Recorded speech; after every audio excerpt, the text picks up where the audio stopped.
Merci Tamsia pour ce retour. Hier, 20 janvier, l'armée malienne fêtait son 63e anniversaire.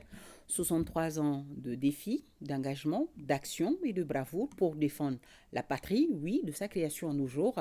L'armée a connu des périodes extrêmement difficiles et des moments de gloire, des rébellions armées à la lutte contre le terrorisme. Aujourd'hui, en passant par les missions de maintien de paix, gros plan sur quelques défis et actions de notre outil de défense. C'est avec Ibrahima Traoré.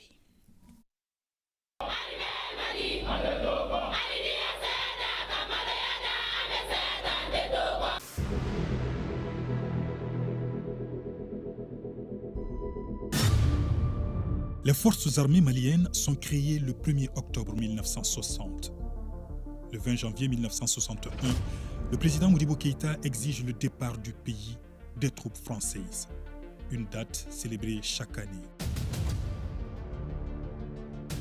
Mais que retenir de l'armée malienne de sa création à nos jours? Le Mali a toujours disposé d'une vaillante armée qui a connu des hauts et des bas comme toutes les grandes armées dans le monde.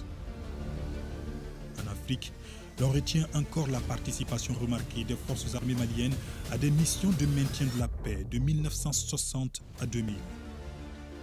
De la République démocratique du Congo dans les années 60, en Centrafrique en 2000, en passant par le Libéria en 90 et la Sierra Leone en 97, l'armée malienne s'est toujours illustrée par sa bravoure.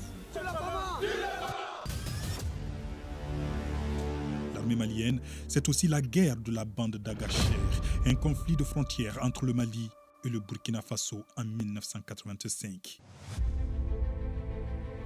Autre fait marquant, les multiples rébellions armées qui ont perturbé la stabilité du pays.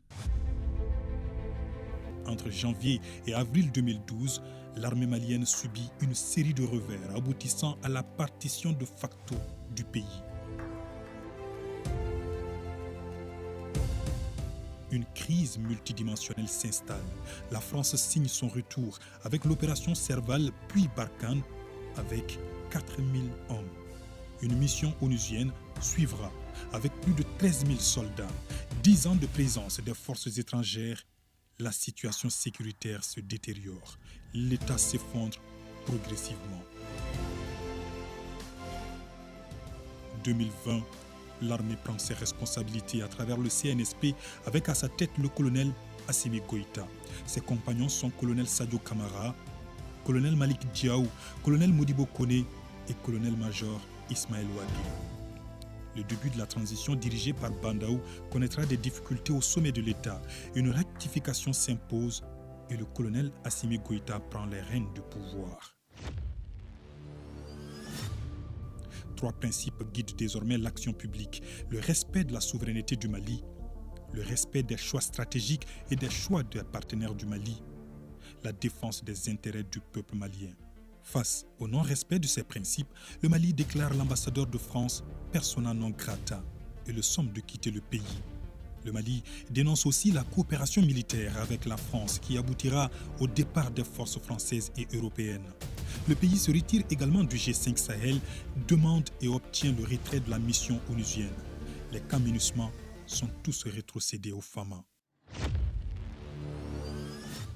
Parallèlement, de grandes actions étaient engagées en faveur des Fama. Elles sont renforcées en matériel roulant majeur, en armement et munitions pour augmenter les capacités des unités terrestres. Des avions de chasse, des hélicoptères et avions de transport multirôles sont acquis pour soutenir les capacités aériennes et aéromobiles. Le Mali a acquis également des radars de surveillance, des moyens de défense sol-air et des drones. À tout cela s'ajoute la création de l'école de guerre du Mali, le démarrage de la construction de 4000 logements pour les forces de défense et de sécurité, la construction en cours de l'hôpital militaire de 4e génération, la construction de plusieurs maternités et d'un centre de dialyse pour les militaires, la construction des camps de Nara, Banamba, Bougouni, San, Koutiala, Djema et Kita. Toutes choses qui auront favorisé sans conteste une véritable montée en puissance des forces de défense et de sécurité du Mali.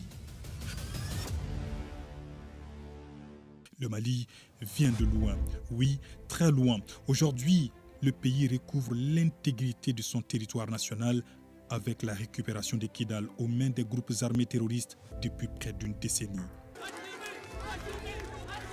Aujourd'hui, grâce aux Fama, le Mali a retrouvé son honneur et sa dignité. Face à la débandade de l'ennemi et à la résistance de certaines poches, les Fama demeurent déterminés et poursuivent les opérations de sécurisation et de stabilisation du pays, conformément aux aspirations du peuple malien.